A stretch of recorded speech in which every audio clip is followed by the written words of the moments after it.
আসসালামু আলাইকুম, সবাই ভালো আছেন, সুস্থ আছেন। এসে পড়লাম আমি রসুনের আচার। প্রথমে কড়াইতে সরষের তেল দিব কিছুটা, তারপর চারটা শুকনো মরিচ ছিঁড়ে দেব। আমি এখনই চারটা শুকনো মরিচ ছিঁড়ে দেব। তেলটা গরম হলেই আমি চারটা শুকনো মরিচ ছেড়ে দেব। 4-5টা শুকনো মরিচ ছেড়ে দিলাম, ছিঁড়ে দিছি। একটু নাড়া দিয়ে ভেজে নেব এবং একটু ভাজা ভাজা হলে আমি রসুনগুলো ছেড়ে দেবো। এই রসুনগুলো ছেড়ে দিলাম।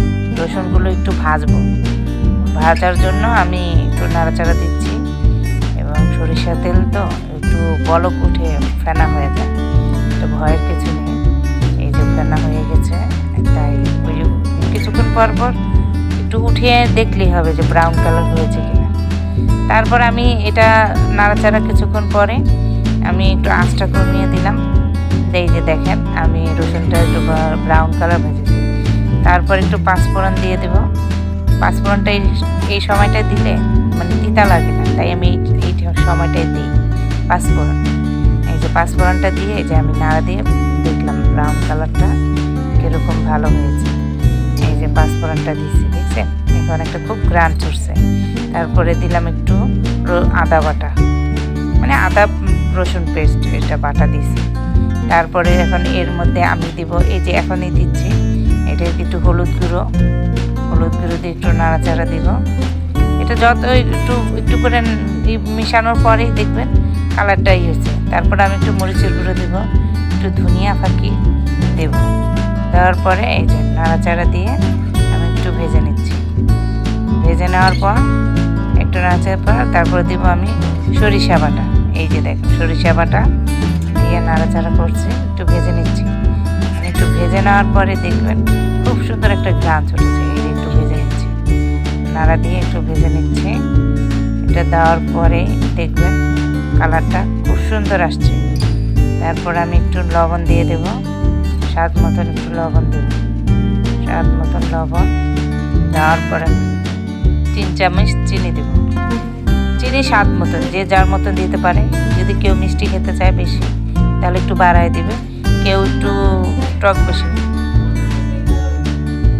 এই যে টক দিয়েছি, এই যে টক আমি তেঁতুলের কাঠ দিয়েছি। এই যে দেখেন এই তেঁতুলের কাঠ দিয়ে আমি নাড়াচাড়া দিচ্ছি, দেখছেন। এই তো আমার হয়ে গেল। তারপরে কিছু মরিচ দেব, কাঁচামরিচ দিয়ে একটু নাড়াচাড়া করবো। তারপর 2টা বোম্বাই মরিচ দেব। 2 বোম্বাই মরিচ খুব গান, মানে আচারটা ফ্লেভার আনবে অন্যরকম। তারপরে শেষে 2টা তেজপাতা আর ফাঁকি মশলা, যেটা আমি ফাঁকি করে রেখেছিলাম, পাঁচফোড়ন, জিরে, তারপর 2টা শুকনো মরিচ, এটা ফাঁকি করে রেখেছিলাম, সেটা দিয়ে একটু নাড়াচাড়া দিলাম। আমার আচারটা প্রায় শেষের দিকে, এখন আরেকটু মানে ভাজা ভাজা করবো, মানে একটু রসটা টানা হবে, মরিচটা হয়। এই যে দেখুন আমার মরিচটা হয়ে গেল। এখন আমি একটু সিরকা দিব।